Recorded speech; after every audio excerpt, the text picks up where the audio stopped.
Good morning, good afternoon, good evening. I don't know what time it is in your neck of the woods.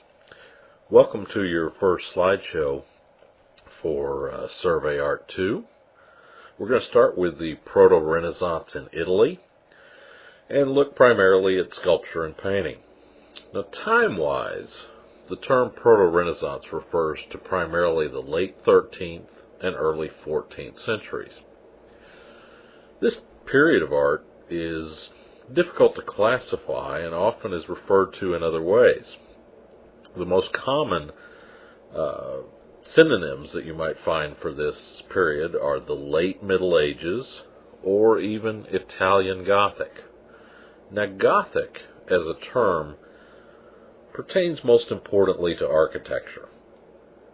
When you look at Italian architecture of this period, you can understand scholars' arguments that there is no such thing as Italian Gothic. If you look at the Palazzo Vecchio and Milan Cathedral and compare those to French Gothic architecture, you can see just how tenuous the relationship is between the architecture of these two countries at this time and understand why people say Italian Gothic does not exist. In Italy, the usual term for the 13th century is Dugento, D-U-G-E-N-T-O, or 200s, short for the 1200s or the 13th century. The transition from Dugento to Trecento, or 300s, short for 1300s or the 14th century, marks a critical moment for Italian painting and sculpture both.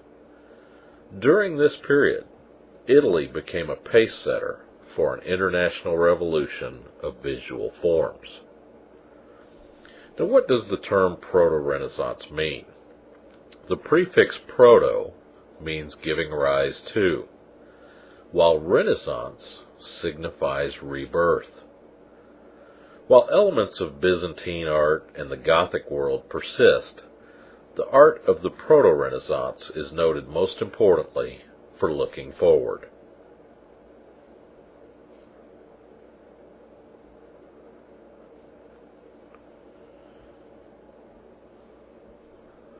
The rebirth of sculpture, as many new art styles, comes as a result of the reinvestigation and new interpretation of antique classical sculpture, particularly that seen in ancient Roman sarcophagi. In the same way that Giotto will stand at the head of the tradition in Italian painting, Nicola Pisano is regarded as the father of modern sculpture. The baptistry of Pisa Cathedral was Nicola Pisano's first known work, and that's what we're looking at here. It is signed with an inscription in which the artist proclaimed himself as the greatest sculptor of the day. Now, while we might regard such a statement with suspicion, these self-laudatory inscriptions were common in medieval Tuscany, and it no doubt was true that Nicola Pisano was the greatest sculptor of his time. Pisano's reinterpretation of classical art can be seen at once in the manner in which he's blended original Roman Corinthian capitals with a much freer natural foliage found in French Gothic capitals.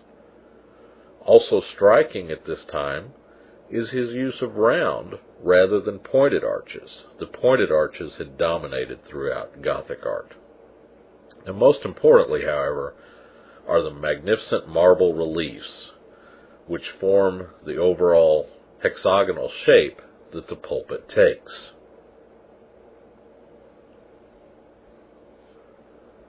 This nativity scene is a detail from one of Nicola Pisano's baptistry reliefs. Compared to sculpture back through the Middle Ages, this work is alarming in its classical flavor. Pisano's relief sculpture compares favorably to Roman or even Greek relief sculpture from the classical period. The major distinctions, however, reveal this to be the work of an original artist. Nicola transforms the classical ideal to be a vehicle of great emotion and feeling. He also rejected the Romanesque tradition of separating episodes into compartments that were arranged in bands. There are 3 scenes going on in this single scene, this single nativity scene. First is Mary's Annunciation. When the word of the angel Gabriel struck Mary's ear, she conceived the human body of Christ. As a matter of fact, Christmas is celebrated on the day it is, as a result of being 9 months after March 25th, the traditional day of a celebration of the Annunciation. And that's also the first day of the Roman year. A second scene here is the Nativity, in which Mary reclines and 2 midwives test the water for Christ's first bath. This is symbolic of baptism. And the third scene in the Annunciation is the Nativity, is the Annunciation to the shepherds, seen in the upper right area of the relief.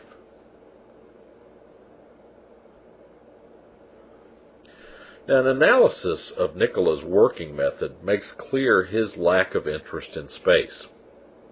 He drew the figures on the original marble slate, then cut into the marble the exact extent necessary to free heads, arms, and trees from the uniform background or from each other.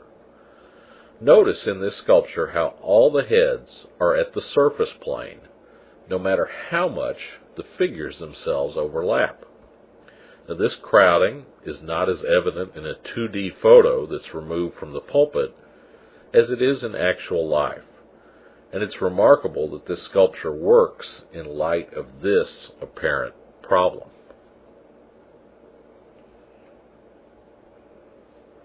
Now, Nicola's contribution does not end with his work. He contributes a son, Giovanni, who was another sculptor of note. Now, Giovanni did great relief scenes such as this Nativity, which focused on a energized space when compared to the relatively static aspect of Nicola Pisano's work. In addition to doing relief work, Giovanni also made many volumetric figures such as this Madonna and Child from the Proto chapel, Prato. We're going to look now at Proto-Renaissance painting, and the first example of painting from this time period is an example of what's called the Maniera Greca, M-A-N-I-E-R-A G-R-E-C-A, that's 2 words. Now, Maniera Greca refers to Italian painting of the 12th and 13th centuries. It was tied closely to Byzantine styles of painting that emphasized flatness and shallow space. Bonaventura Berlinghieri produced the St. Francis altarpiece that we're looking at here in this style, the Maniera Greca. Now, 4 S's are evident in Berlinghieri's St. Francis altarpiece. Namely, it's simple, it's severe, it's stiff, and it's shallow. Bonaventura was from a family of Italian painters, with his father and 2 brothers being known as painters. Bonaventura was a true original.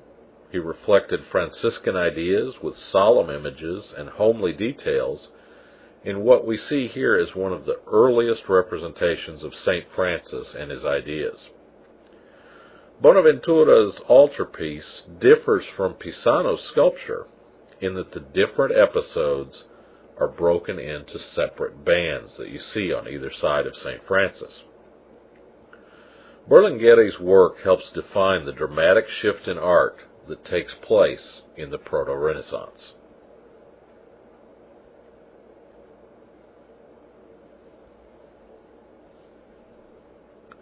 An artist who retained some ties to the Italo-Byzantine traditions was the Sienese artist Duccio di Buonosegna. Duccio had these ties to the Italo-Byzantine traditions, but at the same time there literally was another side to his work. Duccio was the contemporary of Giotto, and while there were many artists of high caliber at that time, Duccio is the only artist who can withstand close comparison to Giotto. As we've seen, the artist as an important, unique individual concerned with his place in history is now becoming a matter of fact as opposed to an oddity. Beginning with the artists of this period, we know far more about their personal lives and working methods.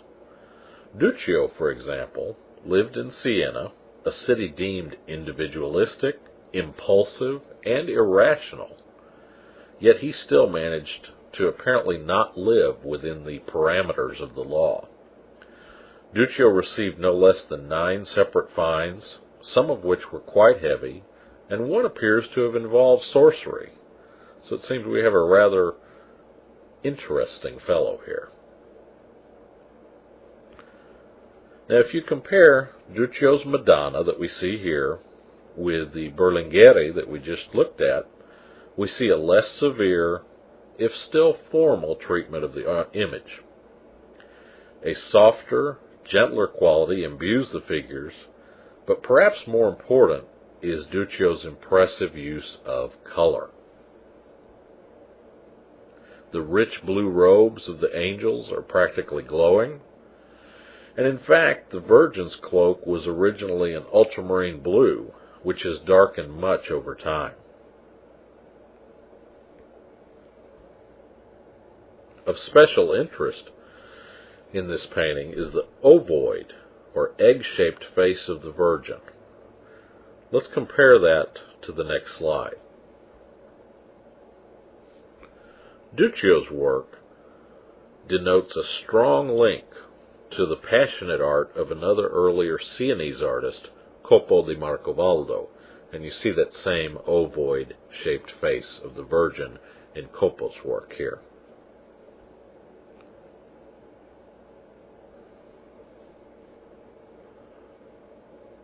One measure of Duccio's greatness lies in the fact that some of his work was commissioned by and for Florentine interests of the vastly different and rival city Florence. At that time, it would be a little like St. Louis holding a parade for the Cubs should they ever win the World Series. Oh, who am I kidding? Duccio made this high altarpiece for the Cathedral of Siena.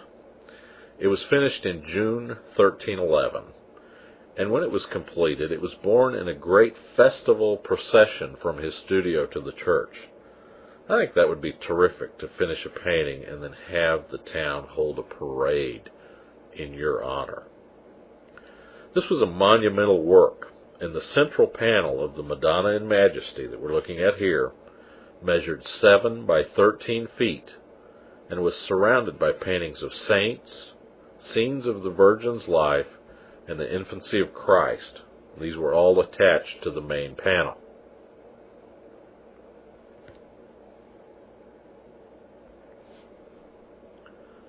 On the back of the altarpiece were many scenes of Christ's later life, such as this one showing Christ entering Jerusalem. Many of these subsidiary and predella panels have been removed from the altarpiece, and they are scattered throughout Europe and the United States in various museums. 2 panels are lost and are of unknown content. Now, Duccio as narrator and storyteller comes into play in Christ entering Jerusalem.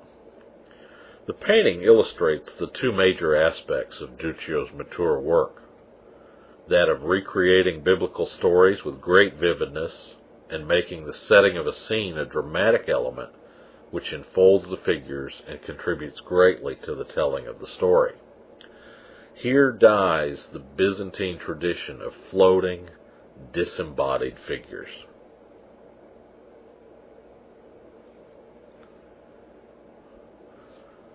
We'll go back now to the main panel, and the main panel itself is very formal, and it retains its tie to the Byzantine tradition. However, Duccio's interest in rich colorization persists. Note the red cross against the green garment on the figure at the lower right. Also, and more importantly for where it will lead, notice the difference in the Christ child. In the Siena altarpiece here, he's more baby-like, where in the Rucellai Madonna, he's like a teaching baby adult, if that makes any sense.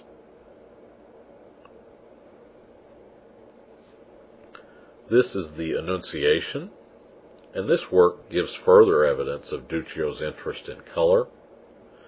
Both the red garment of the angel and the blue robe of the Madonna contrast magnificently with the warm yellow tonality of the painting, and this stark contrast draws one's attention to the focus of the work. This painting would have been in competition with many others for the viewer's eye, and Duccio leads us around, no doubt, by his use of color. Especially interesting, for future artists certainly, is the enclosing of figures in space with architectural forms.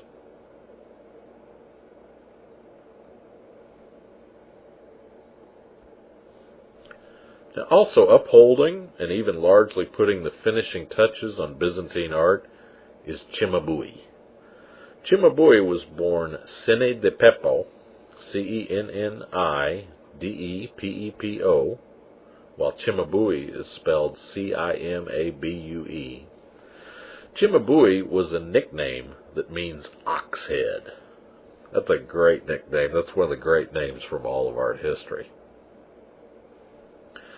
Now, while Cimabue was firmly rooted in the Maniera Greca, he made great strides, or as John Coltrane would have said, giant steps with his work. First, he placed figures of great emotion in a three-dimensional space with shape, weight, and depth. And secondly, he took a huge step toward realizing the mathematically precise vanishing point of the Renaissance. Cimabue strove to paint things the way they really looked. Now, Cimabue was a great artist in his own right, perhaps the best of his time, but he would be far eclipsed by an artist of the succeeding generation named Giotto. Now, Cimabue was described as being so proud that he would destroy even a very good work of art if it was too severely criticized. One can imagine his chagrin over this statement by Dante about him in the Divine Comedy.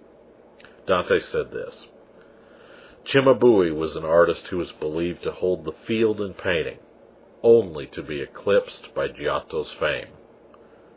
Ironically, this very statement assured Cimabue's fame by forever tying him to Giotto. Cimabue is thought to have both discovered and taught Giotto, and legend has it that Cimabue discovered Giotto drawing animals from nature, they were sheep in fact, by scratching with a piece of rock at the age of 10. Giotto went to live with Cimabue, and as they say, the rest is history. Another great story of their relationship involves the young Giotto as an apprentice in Cimabue's workshop. While the master was away, Giotto painted a fly on the nose of one of Cimabue's figures.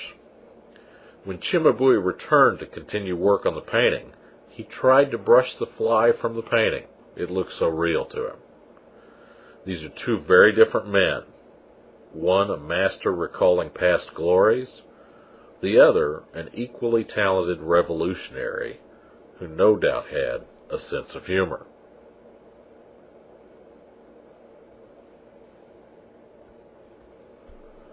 We see both Cimabue and Giotto's work in this slide. The greatest painting since Giotto. This phrase is used today to perhaps humorously describe a work of art of great character or promise. Giotto was acknowledged by his peers to be the man, and time has not served to dim Giotto's significance. Modern treatises on painting frequently carry the subtitle From Giotto to Cézanne. The significance and importance of Giotto cannot be overemphasized. Now, what made Giotto so great? The fact that he drew from nature. Now, this statement, or assertion, has been subject to great conjecture, hinging on the interpretation of the word trasse, T-R-A-S-S-E. And trasse can mean drew in two different senses. It can mean literally draw from nature, like life drawing, or it can mean drew as in drawing your strength from nature. It matters little which interpretation you follow, as Giotto's understanding of nature is what fueled his genius. Additionally, note that the two possible meanings are not necessarily mutually exclusive terms. Now, when we compare these two paintings of the Madonnas, you see dramatic differences. In Cimabue's painting on the left, you see that he clings to medieval senses of pattern, color, and design, and the angels are stacked one upon another with little consideration for space or relation to the ground plane. In Giotto's painting on the right, you see that he builds upon a logic of volume and space, and the Madonna is heroic, even statuesque in a graceful setting. And the figures overlap, yet they appear to recede in a tangible space.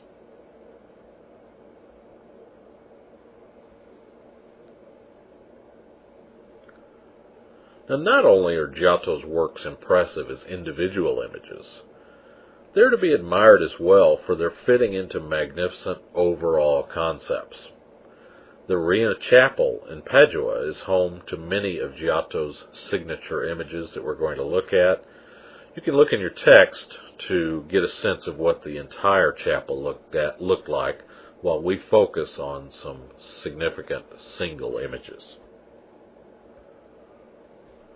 Christ entering Jerusalem is a detail of one of the images from the Arena Chapel, a tremendous task if ever there was one.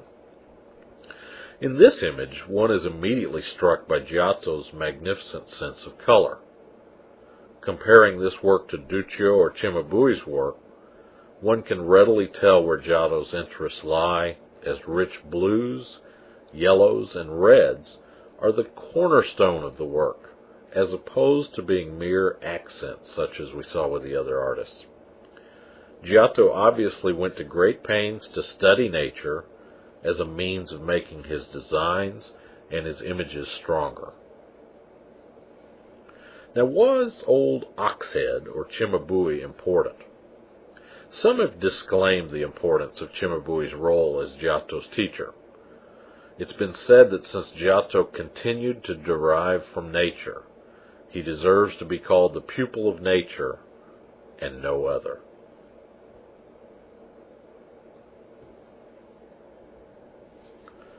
This also from the Arena Chapel is the betrayal or the kiss of Judas. Now, as often occurs in Giotto's work, the central image of greatest importance is flanked by two groups of figures that are either directly involved or indirectly linked to the main action.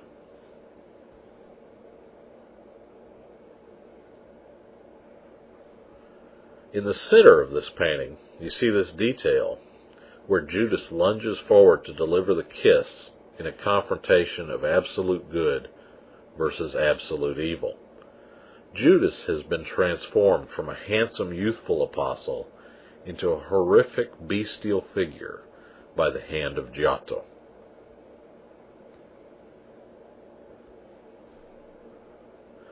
To the left of that central image is the episode of Peter cutting off the high priest's servant's ear, and to the right, the high priest himself gestures toward the embrace in the center. Yet even his gesture is one of horror, for fear of the wickedness of Judas. Now, in looking at this image, one can observe that the top part of the image has deteriorated greatly, as apparently Giotto painted the swords, torches, etc. a secco. That's A-S-E-C-C-O, and this is largely peeled off. Now, for the most part, Giotto worked with the true fresco method.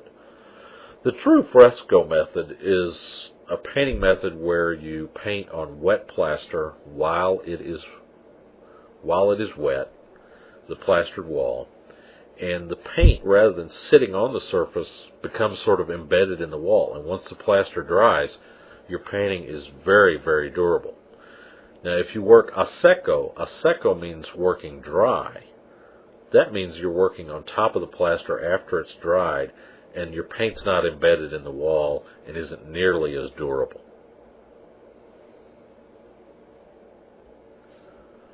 Here is Giotto's crucifixion scene, and this differs greatly from previous representations. Christ is neither the symbol of Christ triumphant or the tortured Christ that was seen in more recent representations. In this case, he's simply dead. The crucifixion scene continues Giotto's unique method of dividing the action arranged around the central figure. On the left are the mourners, and to the right, Roman soldiers are disputing over Christ's seamless robe. Now, what's the deal with the robe? The passing of the mantle or the cloak or the robe from one prophet to another transferred the authority, as in Elijah to Elisha. Now, this makes Giotto's image with the Roman soldiers disputing over the robe all the more significant. It's almost as if they were validating Christ's importance by their very act. It's not just an unusual garment.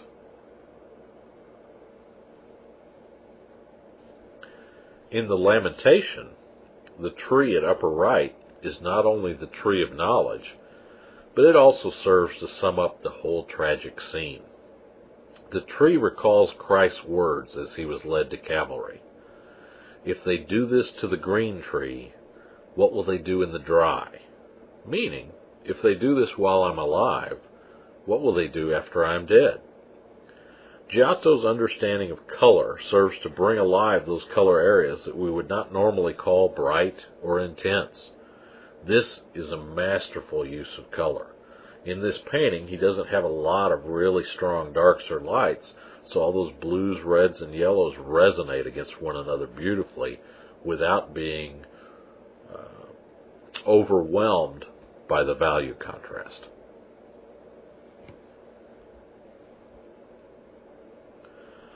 In the meeting of Joachim and Anna, we see a dynamic composition in which the major architectural elements heighten the drama of the work, as well as give a tremendous sense of depth to the painting.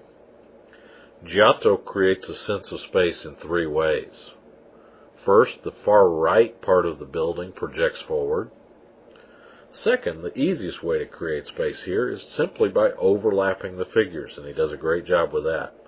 In fact, if you look at the figure of the far left, where it's not overlapping any of the other figures, he seems the most ambiguous in terms of his placement in space. And then perhaps the most innovative use of space in this painting is the diagonal arc that recedes from the foreground back behind the building.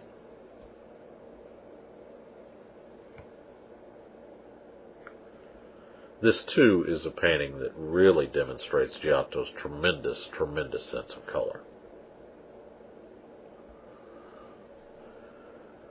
Now, keeping the innovations of Giotto in mind, we can appreciate the distinction between Giotto and the work of his talented follower, Taddeo Gaddi.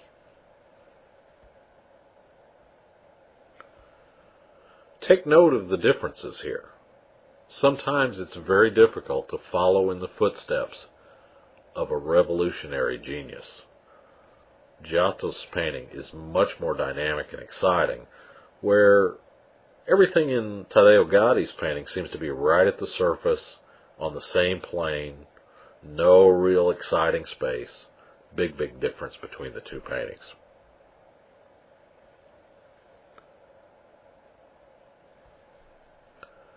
What made the Arena Chapel possible? In a word, guilt.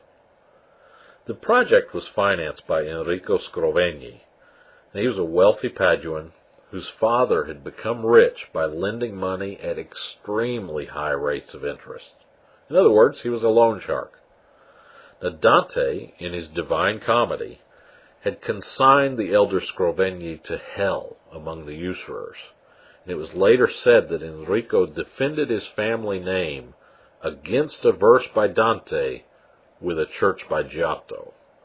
I think that was a great, great move by Enrico. Now look just above the doorway to the left, and you'll see where the following slide comes from. Here we have Enrico presenting a model of the chapel to the angel Gabriel and Mary in two of her guises, and this is from that Last Judgment at the far end of the arena chapel.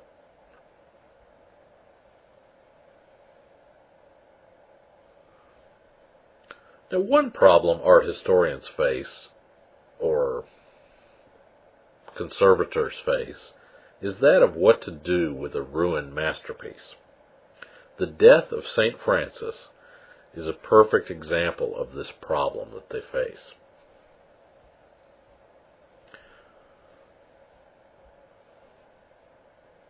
Compare the image that we just saw to the 19th century restoration, which we see at the top here, which has since been cleaned away. Do you strip away all but what you're sure is by the master's hand? Or do you restore to preserve the integrity and dignity of the image? Do you think this restoration is heavy-handed? Does it get in the way? Or does that funky shape throughout the painting that we see at the bottom get in the way? What do you think about the issue?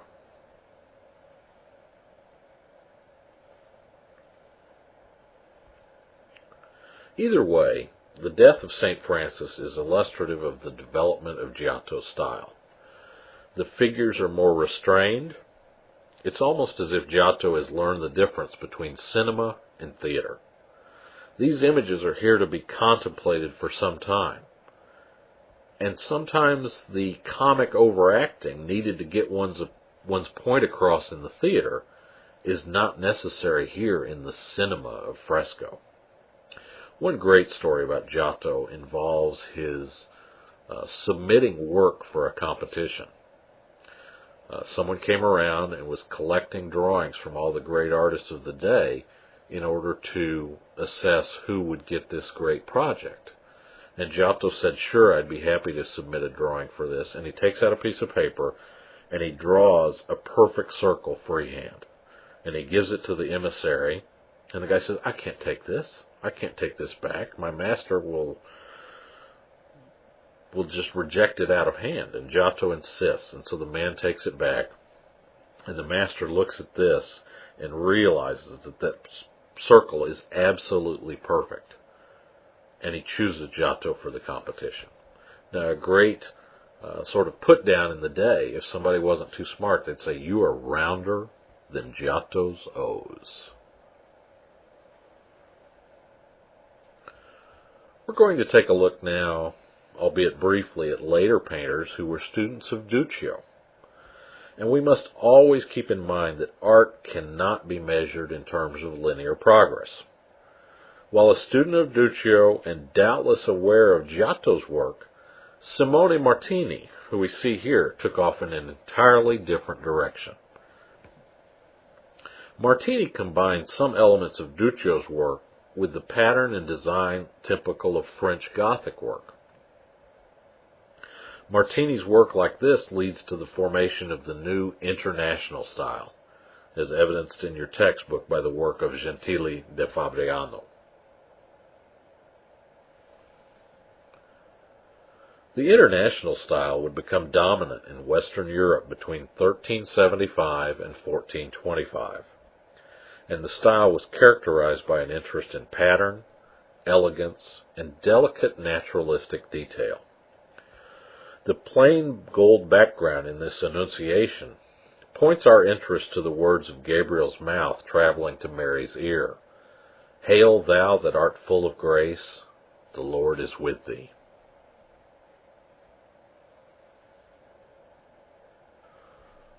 This painting also is by Simone Martini, and it's The Road to Cavalry, and it shows that Martini did not wholly reject Giotto.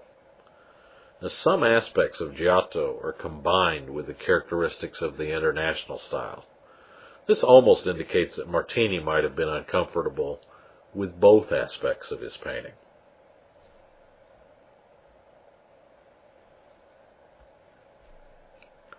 Pietro Lorenzetti was another student of Duccio, and he made great strides in placing figures in an architectural context. And like Giotto, he places two scenes of related, yet lesser importance, beside a striking central image. The room itself in The Birth of the Virgin is the real innovation of this Sienese master. Conceived as an extension inward from the frame, the room comes close to discovering one-point perspective that would rule art during the following century. While there isn't a single vanishing point here, such as you might appear to see if you stood on railroad tracks and looked off into the distance, this obviously was moving in that direction, and no doubt provided food for thought to coming Renaissance artists. Now, Ambrogio Lorenzetti, like his brother, was also a student of Duccio, and both brothers showed more of an affinity for the weightiness of Giotto's figures than for the elegance of their contemporary Martini. Ambrogio was the most innovative of the two, and in his fresco series Good Government in the City and in the Country, he broke new ground in the naturalistic painting of townscapes and landscapes, and you could argue that he even surpassed Giotto here, as he strove to create a deep sense of space. Now, his groups of figures also show him to be an acute observer of men. Look at the natural groupings, as opposed to there just being lots of individuals throughout the painting.